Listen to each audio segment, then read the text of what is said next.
கர்த்தரும் இரட்சகருமாகிய இயேசு கிறிஸ்துவின் நாமத்தினாலே யாவருக்கும் கிறிஸ்துமஸ் வாழ்த்துக்களை தெரிவித்துக் கொள்கிறேன். தேவகுமாரனாகிய இயேசு கிறிஸ்து இந்த பூமியிலே அவதரித்து பிதாவை நமக்கு வெளிப்படுத்தினார்.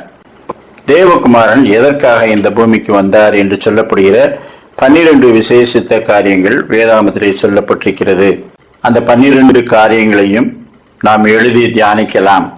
பாவிகளை ரட்சிக்க கிறிஸ்து இயேசு உலகத்தில் வந்தார்.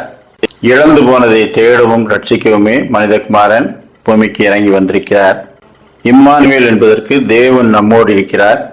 எனவே நம்மோடு இருக்கும்படிக்கு இறங்கி வந்தார். சத்தியத்தை குறித்து சாட்சி கொடுக்கவே நான் இந்த உலகத்தில் வந்தேன் என்று ஆண்டவர் சொல்லுகின்றார். பிசாசின் கிரியைகளை அழிக்கும்படிக்கே தேவனுடைய குமாரன் வெளிப்பட்டார். டிவி சீரியல்களை அதிகம் பார்ப்பவர்களுக்கு கூட ஆண்டவருடைய ஒரு ஊழியத்தை டிவி சீரியல் நினைவுபடுத்தும். அது என்ன? மாமியாருக்கும் மருமகளுக்கும் பிரிவினை உண்டாக்க வந்தேன். ஆண்டவர் உண்டாக்கின அந்த பிரிவினை வேறு. ஆனால் டிவியிலே சீரியல் பார்த்தீங்கன்னா ஆட்டோமேட்டிக்கா பிரிவினை வந்துவிடும். மாமியார் மண்டையை எப்படி உடைப்பது என்றும் மருமகளை எப்படி காலை வாருவது என்றும் டிவி சீரியல்கள் நமக்கு கற்றுக் கொடுக்கின்றன. ஆனால் இந்த நாளிலும் நாம் தேவகுமாரன் இந்த உலகத்திற்கு வந்த ஒரு நோக்கத்தை நாம் தியானித்து நாம் ஏற்றுக்கொண்டவர்களாய் வாழுவோம். மத்தேயு 9ஆம் அதிகாரம் 13ஆம் வசனம், நீதிமான்களை அல்ல பாவிகளையே மனம் திரும்புகிறதற்கு அழைக்க வந்தேன். தேவகுமாரன் பூமிக்கு இறங்கி வந்து ஒரு அழைப்பை கொடுக்க வந்தார். யாருக்கு? நீதிமான்களுக்கு அல்ல, பாவிகளுக்கு மனம் திரும்பும்படிக்கு அழைக்க வந்தார். அப்படியானால் எல்லாரும் பாவம் செய்து ஏகமாய் கெட்டு போனோம். நம்மை மனம் திரும்பும்படிக்கு அழைக்க தேவகுமாரன் இறங்கி வந்தார். அதற்கு தேவகுமாரன் ஏன் வர வேண்டும்? எத்தனையோ பேர் இருக்கிறாங்களே, தூதர்கள் இருக்கிறார்கள், தீர்க்கதரிசிகள் இருக்கிறார்கள். அவர்களை வைத்து அவர் அழைக்க வேண்டியதானே. நாம் யாரை அதிகம் நேசிக்கிறோமோ அவர்களை நேரில் சென்று அழைப்போம். அப்படித்தான் தேவகுமாரன் நம்மை அதிகம் நேசித்தபடியினாலே அவரே பூமிக்கு இறங்கி வந்தார். யோவான் 3:16, தேவன் தம்முடைய ஒரே பேரான குமாரனை விசுவாசிக்கிறவன் எவனோ அவன் கெட்டு போகாமல் நித்திய ஜீவனை அடையும்படிக்கு அவரை தந்தருளி இவ்வளவாய் உலகத்தில் அன்பு கூர்ந்தார். 1 யோவான் 4:9, தம்முடைய ஒரே பேரான குமாரனாலே நாம் பிழைக்கும்படியாக தேவன் அவரை இவ்வுலகத்தில் அனுப்பினார். அப்படி என்றால் அவரை விசுவாசித்து பாவத்துக்கு விலகி மனம் திரும்பி பிழைத்துக் கொள்ளும்படிக்கு தேவகுமாரன் இந்த உலகத்துக்கு இறங்கி வந்தார். அப்படியானால் இந்த மனம் திரும்புதல் என்ற ஒரு முக்கிய அனுபவத்திற்கு தேவகுமாரன் நம்மை அழைக்கின்றார். அவர் தீர்க்கதரிசிகளை அனுப்பி அழைத்தார். ஆதி முதல் தீர்க்கதரிசிகள் எல்லாம் ஜனங்களை திடசாட்சியாய் கடிந்து கொண்டு தேவனிடத்திற்கு மனம் திரும்ப வேண்டும் என்று அழைத்தார்கள். சிலர் மனம் திரும்பினார்கள், பலர் மனம் திரும்பவில்லை. ஏசாயா 30:15, நீங்கள் மனம் திரும்பி அமர்ந்திருந்தால் ரட்சிக்கப்படுவீர்கள், அமெரிக்கையும் நம்பிக்கையுமே உங்கள் பலனாய் இருக்கும். எசேக்கியேல் 18:30, நீங்கள் மனம் திரும்புங்கள், உங்களுடைய எல்லா மீறல்களையும் விட்டு திரும்புங்கள், அப்பொழுது அக்கிரமம் உங்கள் கேட்டுக்கு காரணமாய் இருப்பதில்லை. தீர்க்கதரிசிகளின் எல்லா ஊழியத்தையும் தொகுத்து நெகேமியா சொல்லுகின்றார். நெகேமியா 9:26, ஆனாலும் அவர்கள் கீழ்ப்படியாதவர்களாகி தங்களை உம்மிடத்தில் திரும்பும்படி திடசாட்சியாய் கடிந்து கொண்ட உமது தீர்க்கதரிசிகளை கொன்று போட்டு கோபம் ஊட்டுகிற பெரிய அக்கிரமங்களை செய்தார்கள்.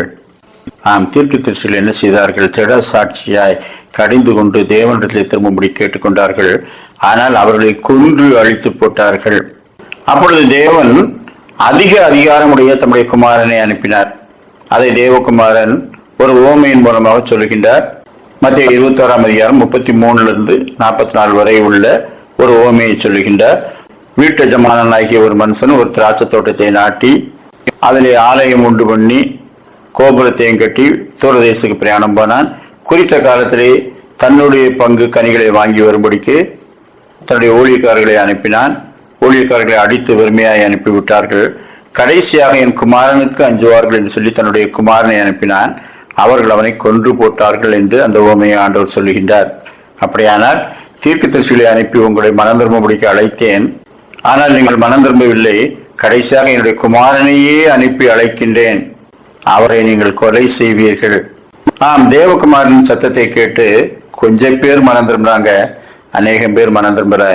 வேதபாரகரும் பரிசேயரும் கடைசி வரை மனம் திரும்பாமலே போனார்கள். தேவகுமாரன் எப்படியெல்லாம் அவர்களை மனம் திரும்பும்படிக்கு அழைத்தார். முதலாவது அவருடைய முதல் பிரசங்கம் மார்க் எழுதின சுவிசேஷம் 1ஆம் அதிகாரம் 15ஆம் வசனம். காலம் நிறைவேறிட்டு தேவனுடைய ராஜ்யம் சமீபமாயிட்டு மனம் திரும்பி சுவிசேஷத்தை விசுவாசியுங்கள். தேவகுமாரின் கடைசி பிரசங்கம் லூக்கா எழுதின சுவிசேஷம் 24ஆம் அதிகாரம் 47ஆம் வசனத்திலே, அன்றைய மனம் திரும்புதலும் பாவ மன்னிப்பும் எருசலேம் தொடங்கி சகல தேசத்தாருக்கும் பிரசங்கிக்கப்பட வேண்டியது. அப்படியானால் அவர் நம்மிடத்தில் எதிர்பார்ப்பது என்ன? அவர் செய்ய விரும்பியது என்ன? மனம் திரும்ப வேண்டும். தேவகுமாரன் அழிவை சொல்லி எச்சரித்து அழைத்தார். லூக்கா 13ஆம் அதிகாரம் 3, 5 ஆகிய 2 வசனங்களிலே ஆண்டவர் 2 விபத்துக்களை சுட்டிக்காட்டி, அந்த விபத்துகளிலே மரித்தவர்கள் தான் அங்கே இருந்தவர்களிலேயே பாவிகள் என்று நினைக்கிறீர்களா?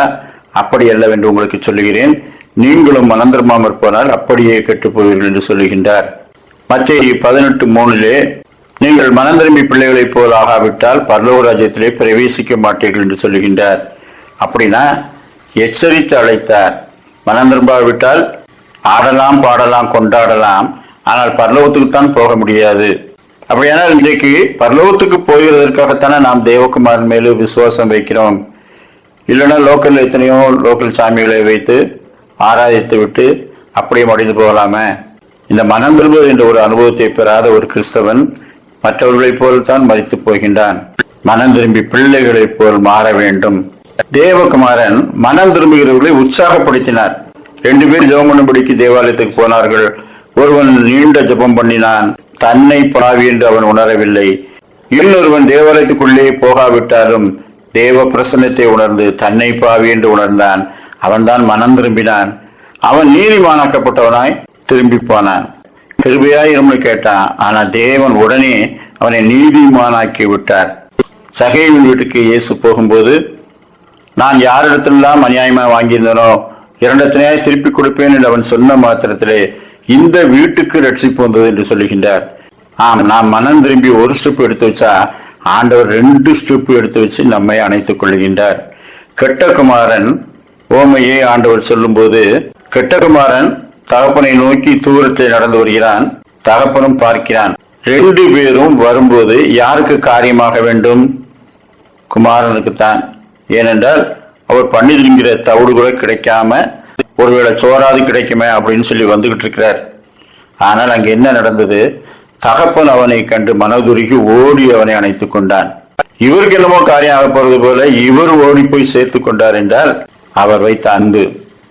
நாம் தேவனிடத்தில் திரும்பும் போது அவர் ஓடி வந்து அணைத்துக் கொள்கிறார். அவர் 2 ஸ்டெப் வச்சு சேர்த்து கொள்ள மனதுள்ளவராய் இருக்கிறார். மனம் திரும்புகிற ஒரே பாவி நிமித்தம் பரலோகத்திலே மிகுந்த சந்தோஷம் உண்டாயிருக்கும் என்று சொல்லுகின்றார். அப்படி என்றால் மனம் திரும்புதல் என்பது லேசான விஷயம் இல்ல, பரலோகமே சந்தோஷப்படுகிற ஒரு மிகப்பெரிய விஷயம். அதை நாம் அடைஞ்சிருக்கிறோமா? அநேக சமயங்கள்ல கிறிஸ்துமஸ் ஆராதனையிலே மனம் திரும்புதலை குறித்து பேசினால் கிறிஸ்துமஸ் நிகழ்ச்சிகளை சுற்றி ஏதாவது பிரசங்கித்து விட்டு போவதை விட்டுவிட்டு தேவகுமாரன் எதற்காக பூமிக்கு இறங்கி வந்தார் என்று எடுத்து மனம் திரும்புதலை பிரசங்கிக்கிறீர்களே, இது நல்லாவா இருக்குன்னு சிலர் கேட்பார்கள். இதுதான் நல்லா இருக்கு, மற்றதெல்லாம் தான் உங்களுக்கு தெரியுமே, அதைத்தான் வருஷா வருஷம் கொண்டாடுகிறீர்களே, நாம் விரும்பும் விதமாய் கொண்டாடுகிறீர்களே. தேவகுமாரன் எதற்காக பூமிக்கு இறங்கி வந்தார் என்று நான் ஒரு முறை கேட்டபோது ஒரு வாலிப பையன் எழுந்து, நாம் கிறிஸ்துமஸ் கொண்டாடுவதற்கு என்று சொன்னான். நமக்கும் பண்டிகை வேணும்ல, அதனால்தான் தேவகுமாரன் பூமிக்கு இறங்கி வந்தார் என்று சொன்னான். வேடிக்கையா இருந்தாலும் இன்னைக்கு நிறைய பேர் அப்படித்தான் நினைச்சிட்டு இருக்கோம். தேவகுமாரன் மனம் திரும்புகிறவனை உற்சாகப்படுத்தினார். உடனடியாக பதிலளிக்கின்றார். ஆண்டவரே, ராஜ்யத்திலே வரும்போது என்னை நினைத்தருளும் என்று ஒருவன் சொன்னான். இன்றைக்கு என்னோடு பரதேசில் இருப்பாய் என்று சொல்லி முடித்து விட்டார். அப்படி என்றால் அவன் கிரியை செய்வதற்கு நேரம் இல்லை, நேரடியாக பரலோகத்துக்கு போறான். தேவகுமாரன் அதைத்தானே எதிர்பார்க்கிறார். மனம் திரும்பினால் நீங்கள் கிரியை செய்வதற்கு வாய்ப்பு இருக்கிறதோ இல்லையோ, ஆனால் விசுவாசத்தை அவரை பற்றி கொண்டு மனம் திரும்பினால் பரலோகத்துக்கு போயிருவீங்க. அது மட்டுமல்ல, மனம் திரும்பாத போது தேவகுமாரன் கடிந்து கொண்டார், கண்ணீர் விட்டார். மத்தேயு 11ஆம் அதிகாரம் 20ஆம் வசனம், தமது பலத்த செய்கைகளில் அதிகமானவைகள் செய்ய கண்ட பட்டணங்கள் மனம் திரும்பாமற் போனபடியினால் அவைகளை அவர் கடிந்து கொள்ள தொடங்கினார்.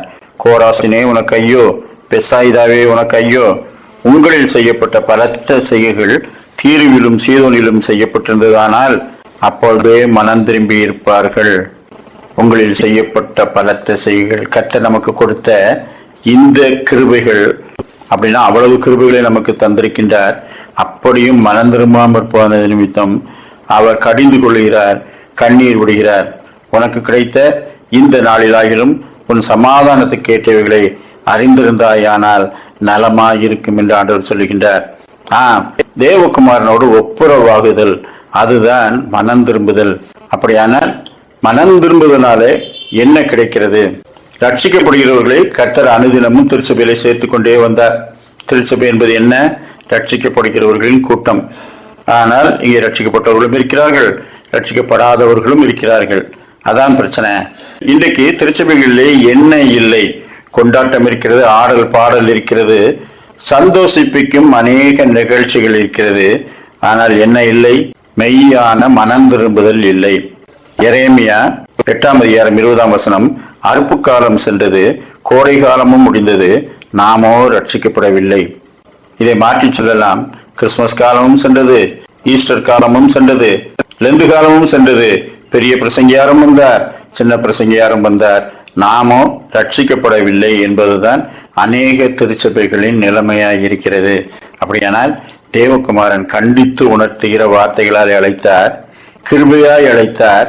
மனம் திரும்பும் போது அவர் முன்னதாக 2 அடி வந்து நம்மை சேர்த்துக் கொள்கிறேன் என்று சொல்லி அழைத்தார். மனம் திரும்பாத போது கண்ணீர் விட்டு அழைத்தார்.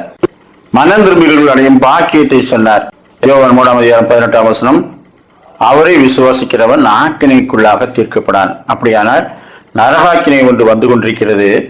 தேவகுமாரனை விசுவாசிக்கிறவன் அந்த நரகாக்கினைக்கு தப்புவிக்கப்பட்டிருக்கின்றான். இந்த மனம் திரும்புதல் என்ற அந்த அனுபவத்தை நாம் பெற்றுக் கொண்டிருக்கின்றோமா? நிச்சயத்திலே நாம் சேருவோம் என்ற நம்பிக்கை உள்ளவர்களாக இருக்கிறோமா? மனம் திரும்புதல் என்றால் தேவனுடைய பிரசன்னத்துக்குள்ளாக வந்து அவருடைய பார்வையை நம்மை பாவி என்று உணர்ந்து பாவங்களை அறிக்கை செய்து கொண்டே இருத்தல். அப்படி அறிக்கை செய்து கொண்டே இருக்கும்போது தேவன் நம்முடைய பாவங்களை மன்னித்தார் என்ற சந்தோஷம் உள்ளத்திலே ஊற்றப்படுகிறதாம். இதை அடைவதுதான் ரட்சிப்பு. அப்படியானால் மனம் திரும்புதலின் 3 படிகள் மிக எளிதானவை. அதை கருத்தாய் செய்கிறவர்கள் பாவ மன்னிப்பின் சந்தோஷத்தை பெற்றுக் கொள்வார்கள். முதலாவது, நம்மை ஒருவர் பார்த்து கொண்டிருக்கின்றார். அவருக்கு முன்பாக நாம் எத்தனையோ வருஷம் பக்தி செய்திருக்கிறோமே, ஆனால் எப்படிப்பட்டவர்களாய் இருக்கிறோம் என்று உணர்வது, அது தன்னை பாவி என்று உணர்வது. 2வது, பாவங்களை நாம் அறிக்கையிட்டால் பாவங்களை நமக்கு மன்னித்து எல்லா அநியாயத்தை நீக்கி நம்மை சுத்திகரிப்பதற்கு அவர் உண்மையும் நீதியும் உள்ளவராய் இருக்கிறார். அப்படின்னா நம்மை பலவிதமான கடுமையான காரியங்களை செய்ய சொல்லி அவர் சொல்லவில்லை. பாவங்களை நாம் அறிக்கையிட்டால், அப்படியானால் பாவத்தை துக்கத்தோடு அறிக்கையிட்டால் அதுதான் உண்மையான அறிக்கையாக இருக்க முடியும். ஆண்டவரே, அறிந்தும் அறியாமலும் தெரிந்தும் தெரியாமலும் செய்த மற்றும் செய்ய போகிற பாவங்களை மன்னிப்பீராக அப்படின்னு சொன்னா மனம் திரும்பலன்னு அர்த்தம், இன்னும் செய்ய போறோம்னு அர்த்தம். செய்த பாவங்களுக்காக மனம் வருந்தி அறிக்கையிடும்போது துக்கத்தோடு அறிக்கையிடுவது. அறிக்கையிட்டுக் கொண்டே இருக்கும்போது பாவங்களை மன்னித்தார் என்ற சந்தோஷம் பரலோகத்திலிருந்து வருகிறது. ஒரு மனுஷன் பாடுகின்றான், என்ன என் ஆனந்தம், என்ன என் ஆனந்தம், சொல்லக்கூடாதே, மன்னன் கிறிஸ்து என் பாவத்தை எல்லாம் மன்னித்து விட்டாரே. இந்த கிறிஸ்துமஸ் நாட்களிலே அநேக சந்தோஷங்களை நாம் அடைந்திருக்கின்றோம், அடைய விரும்புகின்றோம். ஒவ்வொரு கிறிஸ்துமஸ் ஆராதனையும் முடிந்த பிறகு திட்டமிட்ட சில சந்தோஷங்களை அடைய போகிறோம். எல்லாம் அடைந்தாலும் பாவ மன்னிப்பின் சந்தோஷத்தை அடைந்திருக்கிறோமா? இயேசுவின் பாவத்தை மன்னித்தார் என்று சந்தோஷப்பட்டிருக்கிறோமா? என்ன என் ஆனந்தம், என்ன என் ஆனந்தம், சொல்லக்கூடாதே, மன்னன் கிறிஸ்து என் பாவத்தை எல்லாம் மன்னித்தாரே என்று சந்தோஷப்பட்டிருக்கிறோமா? அந்த சந்தோஷத்தை இந்த நாளிலே பெற்றுக்கொள்ளும்படிக்கு கர்த்தர் நம்மை அழைக்கின்றார். பிசாசின் கிரியைகளை அழித்து நம்மை ரட்சிப்பதற்காக இறங்கி வந்தவர், இழந்து போனதை தேடவும் ரட்சிக்கவும் இறங்கி வந்தவர், சத்தியத்தை குறித்து சாட்சி கொடுக்க இறங்கி வந்த தேவகுமாரன், பிதாவின் மடியில் இருக்கிற ஒரே பேரான குமாரனே, பிதாவை வெளிப்படுத்தும்படிக்கு இறங்கி வந்த தேவகுமாரன், இம்மானுவேலராக நம்மோடு இருக்கும்படிக்கு இறங்கி வந்தவர், பாவமன்னிப்பாய் ரட்சிப்பை நாம் பெற்றுக்கொள்ள வேண்டும் என்று இந்த நாளிலும் எதிர்பார்க்கின்றார்.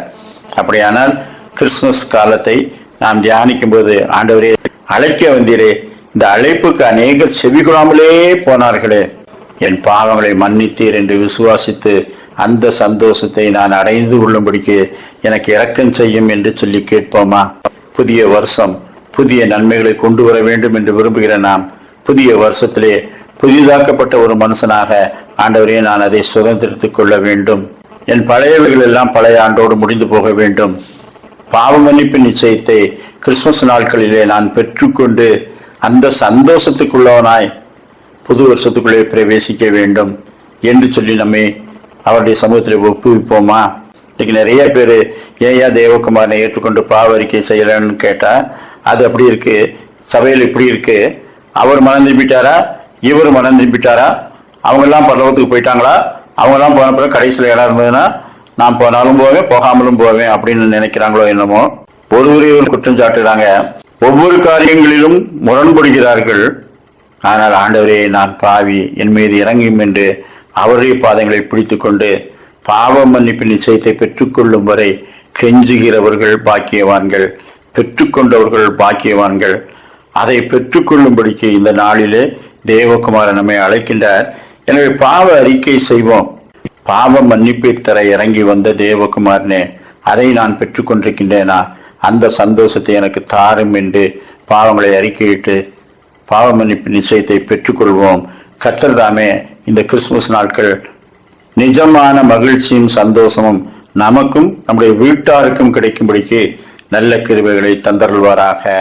ஆமேன்.